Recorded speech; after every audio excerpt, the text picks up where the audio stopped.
Hello and welcome to Young Turks, India's longest-running show for startups and entrepreneurship. I'm Shereen Bhan. For all of India's population power, consumption is still limited to just 30 million households with a per capita income of more than $15,000, consisting of roughly 120 million Indians. Now this as per the third edition of the Indus Valley Report by early-stage venture capital firm Blume Ventures.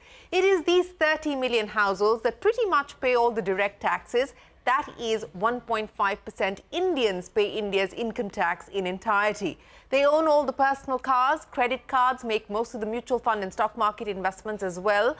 And this Indian consumption class, while growing steadily with an appetite for premium products, the sale of entry vehicles is declining while SUVs rule the roads. And who can miss the craze for iPhones? Apple's India sales set to overtake HUL sales in FY24, but that's only half the story. The 30 million households also effectively constitute the market for most startups, signaling perhaps a saturation point.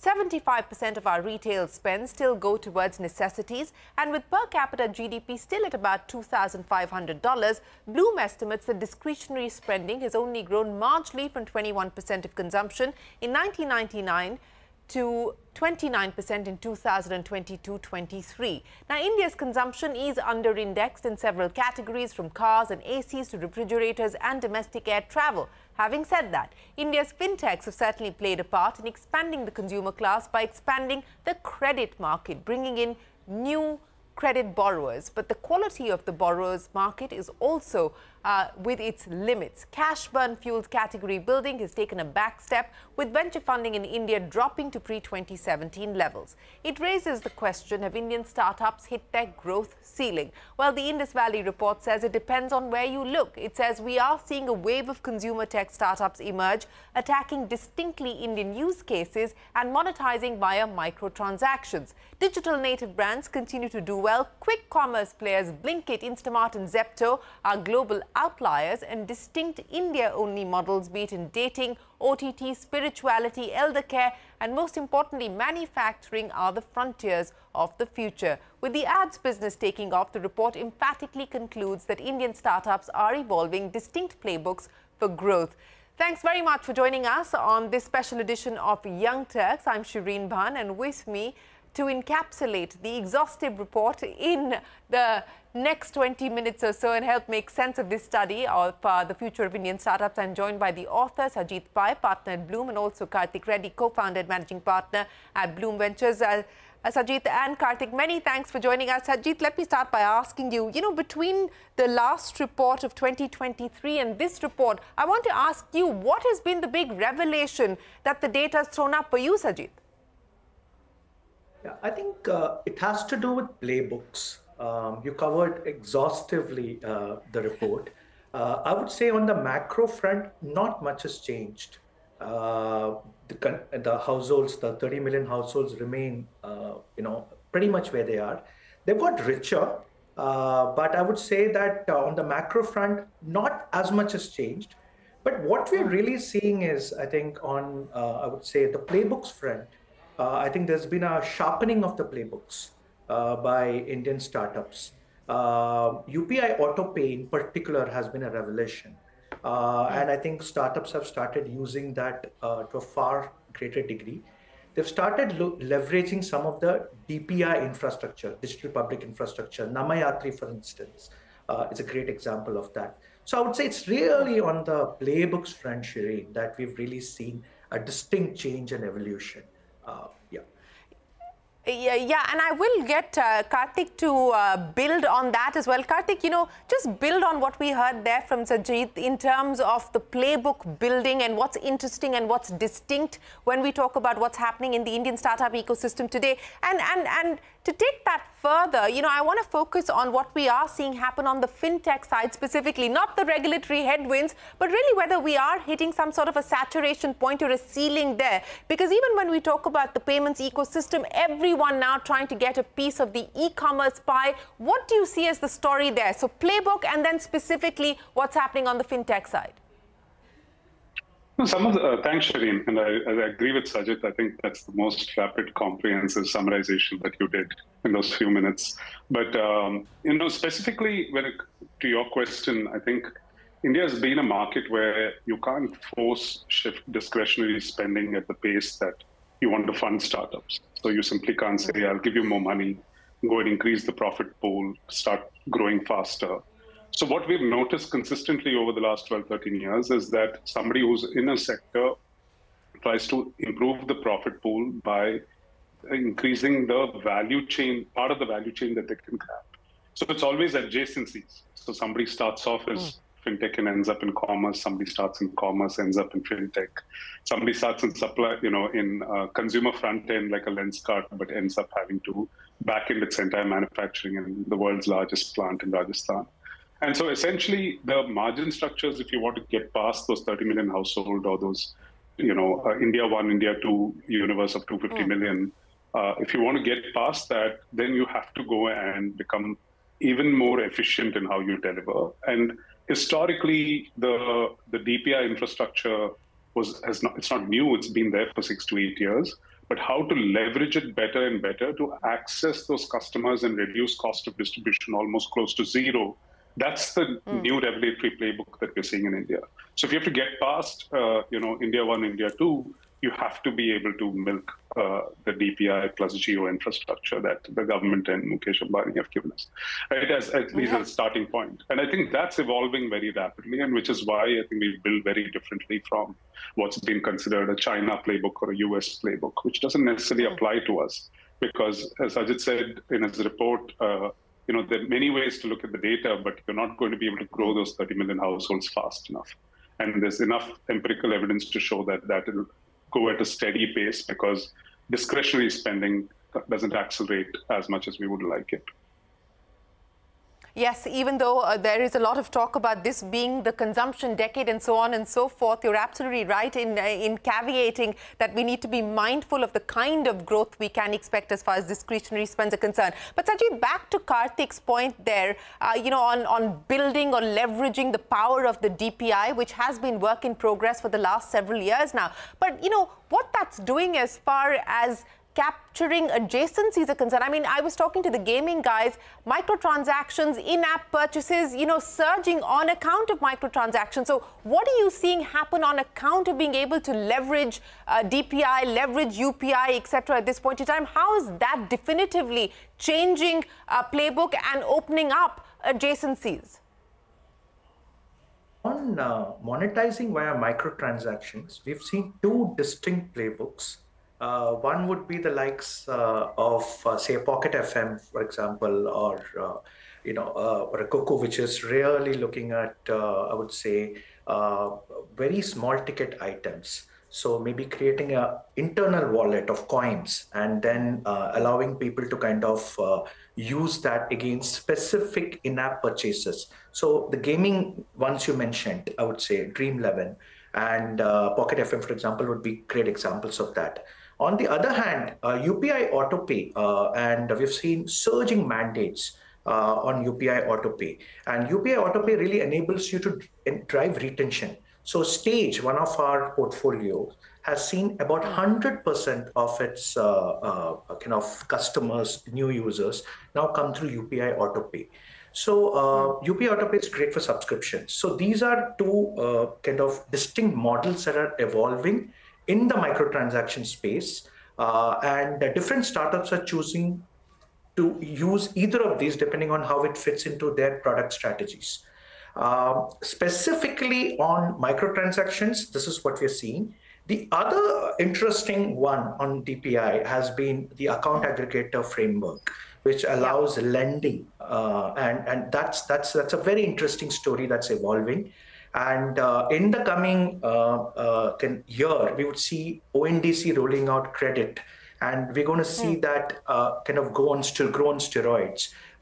So far, it's really being used more as a sort of an onboarding play, but the complete interoperability, the way Namayatri happens for kind of getting your rides, similarly, you can actually have credit happening here. So we are seeing that as a very interesting kind of future play that's likely to emerge. Even though, and microtransactions, the playbook has really got built out this year. But on credit and the account aggregator framework, we're going to see that happen next year. So these are distinct ways in which I would say the DPI infrastructure is being leveraged. So watch out for what happens on the account aggregator front. That's the story for 2025, and microtransactions has been the story for 2024. But Karthik, you know, speaking of stories that are building out, and I think that's one of the interesting slides from the report on merchant media becoming bigger than print ads, because this takes me back to a conversation that I was having with Dara Kushrotrai of Uber, where he was basically talking about what this has done for their business essentially as well, opening up a new revenue stream. And that's the story that's playing out across a whole bunch of merchants at this point in time. Karthik, how do you see this as a trend? We're all in the media business. Sajith and me, both our last day jobs were with the Times Group, as you know. So, you know, we're still in the media business. No, you are, of course, Shereen. But we all know that attention is how you monetize in the media business, right? And so, what's happening very interestingly is attention is shifting to the small screen. It's shifting even more than desktops, which was how the US and the UK evolved. And it took a while for small screen, property monetization to find more innovative mechanisms. And I think that surge is beginning to happen at this juncture where, people are realizing that, I was just watching my pizza order yesterday, and the number of times I got to that brand just sitting on the Swiggy rider was amazing, right? So that's all essentially an advertiser seeking. And I'm not surprised that the dollars are shifting dramatically, because the eyeballs are shifting dramatically away from traditional media. So I think people were surprised with the shift in how much internet advertising took over from like 1% market share in 2006 to some massive, I don't know the current number, maybe Sajith does, but the shift was dramatic between 2006 and 15. And now I think we're seeing a second wave of that, where you're going to find a massive multiplication of, how much of that is going to shift to mobile first, visual display advertising, which was and very creative stuff, right? Whether that's Uber or Swiggy or whether it's Flipkart or Amazon. And this will continue because I think our attention spans are more mobile phone oriented today, and that's where the consumers are sitting, the 850 broadband connections, 850 million.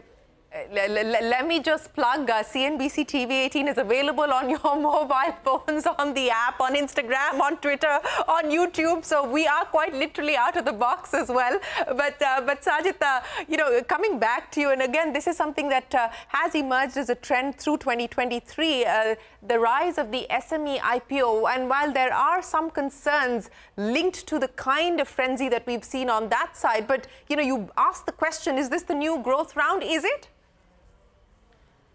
Well, it was rhetorically, and I would say that for a large number of startups which have access to funding, I don't think this is the growth round.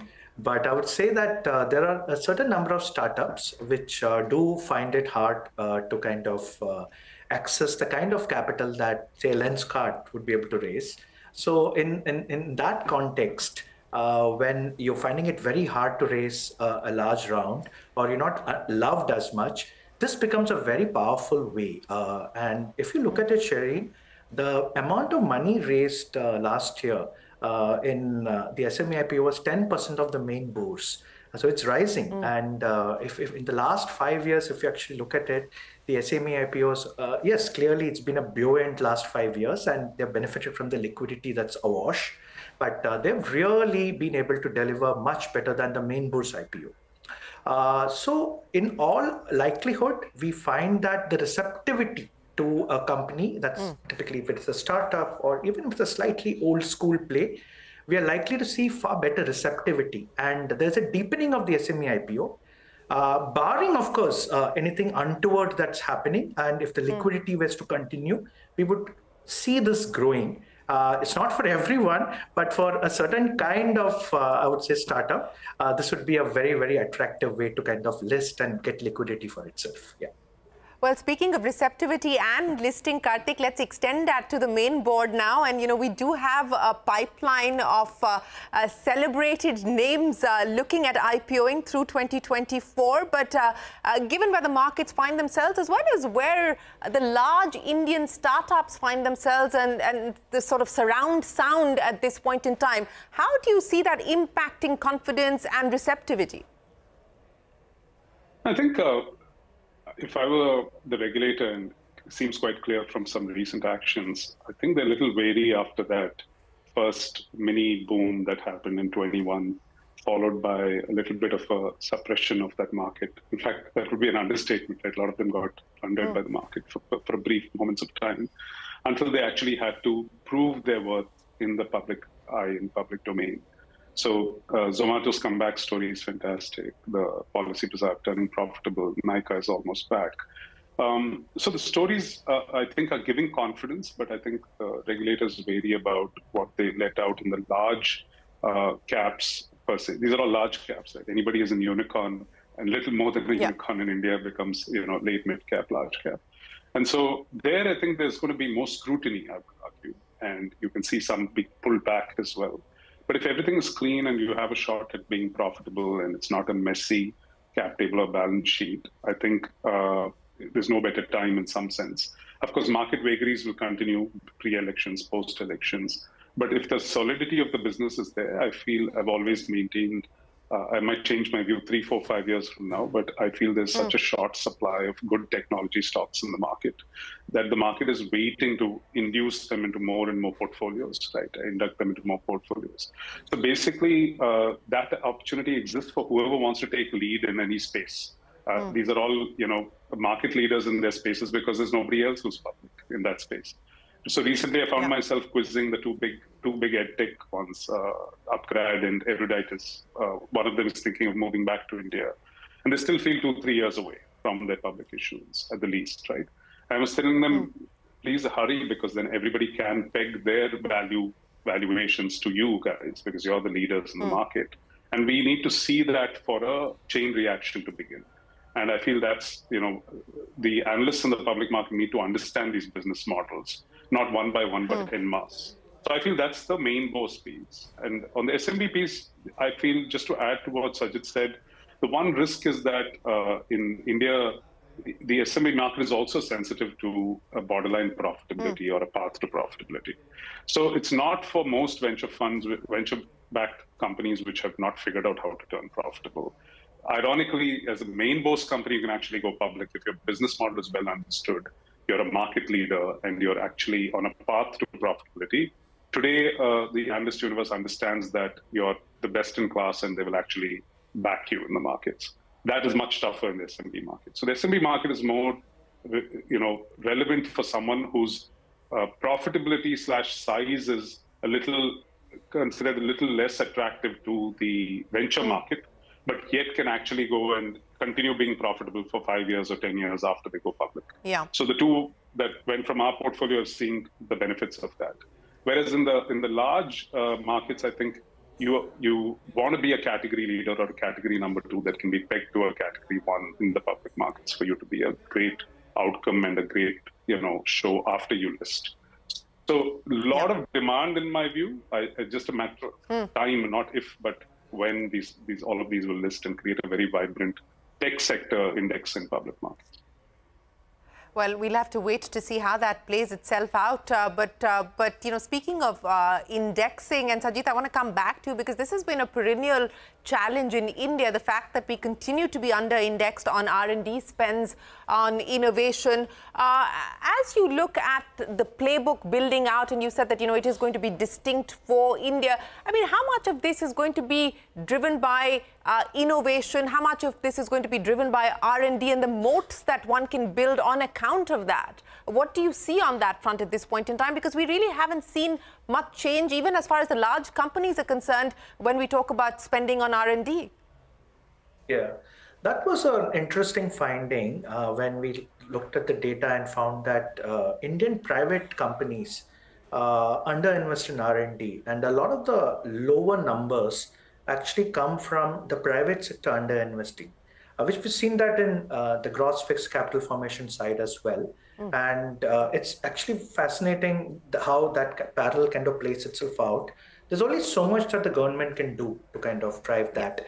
And in our view, you won't get the next wave of highly innovative companies if you don't invest in basic research. Given the challenges around Indian academia, the research that's coming out of it, we feel that aren't enough institutions and Indian startups and Indian corporates will have to kind of invest. And until that happens, we're going to see very limited sectors in which space is one we are really seeing a fair amount of activity. And no doubt about that, a lot to do with how ISRO has supported the growth of the sector. But barring that, we haven't seen too many other sectors. Perhaps we'll see this in the coming few years. We haven't seen that. So to your point, yes, I would say that the intellectual property is an area where I think we could do far more. And I don't think we have seen that yet. And it's primarily led by private sector underinvesting to a significant degree. Karthik, the two trends that we've, of course, seen gather momentum and steam, the rise of digital native brands, and the share is up at 44% in 2022 versus 25% in 2018. And the rise of quick commerce emerging as a key channel for digital native brands and moving beyond the sort of necessities which was the playbook when they started with. How do you see the possibilities emerge, the opportunities emerge for both these spaces over the next few years? I think we've been believers and observers of this, which Sajith's articulated well, but we've also been believers. We're also backing companies. I don't know where Dunzo will end up, but we were first backers of the space. But essentially, if you look at the real long game in India, you have to buy into sort of emerging consumer behavior as opposed to existing consumer behavior, right? So what I mean by that is, if you look at the urban population today that has been brought up digitally native, their inclination is to be able to do all of their discovery, sharing, purchasing. Everything is mobile first, right? Or online first. And I think that trend line is kicked in 4, 5, 6 years after access costs, after brand availability and penetration and consumer behavior sort of come together. So we always believe that these things to come together take 5, 6 years. You can't switch on a button and say, I'll spend a lot in 2017 and everything should have fallen in place. There's a time and a place for it, and I think it's beginning to happen. And the pandemic definitely helped in driving some of those accelerations of behaviors. I would argue if the pandemic hadn't happened, we would be still 2 years behind or 3 years behind. So I think some of these have been driven by just incredible ease of access and a predominantly online purchase behavior, accelerated by sort of the last 3-4 years of both external circumstances and how India's youth is essentially driving a lot of this. So the spending power with that particular segment of customers drives both those trends, quick commerce and digitally native brands, if you ask me. It's not necessarily you and me necessarily shifting all our purchasing to that format. Because we've experienced a certain type of commerce and we're very familiar with our spending power in a different model of commerce. And I think the surging youth consumption is basically driving this, in my humble opinion. Sajith, I want to end by asking you about what the story looks like as far as venture funding is concerned, because we've seen a significant deceleration. In fact, we're down to about pre-2017 levels. What could trigger the return of venture? Yeah, I feel some of the tide is turning. Looked at the Feb numbers and they're at 900 million. And so if you look at that kind of a run rate, we should start seeing it cross about 11, 12 billion. In my mind, I think a lot of it has been to do with growth. And if you actually look at the slide after this, which you're presenting, growth's really, and if you tease it apart into early stage and growth, you would find that growth's really been the big sharp fall, and a lot of it is led by really growth. And growth's been sitting on the sidelines, primarily due to the fact that the stock market gave a lot of these stocks a beating. Fact that many of the multiple benchmarks that, comparison in the public market's been very low. So they're saying that, hey, if that is so low, then how can we give a high valuation here, which is fair. But as the market kind of lifts itself up and as growth starts seeing more compelling stories, they will start wading in. And I feel the Indian market should certainly go up from where it was last year. And a lot of it will be led by growth happening. When I say growth, it's both early growth as well as late growth. And while it won't be as buoyant as 2021, that was an extraordinary period. We will see some of the energy coming back, though it won't be as much animal spirits. So I would say, Shereen, I would certainly see it, going back into say 12 to 14 billion dollars. That's my view. Will it be as high as what it was? No, maybe not.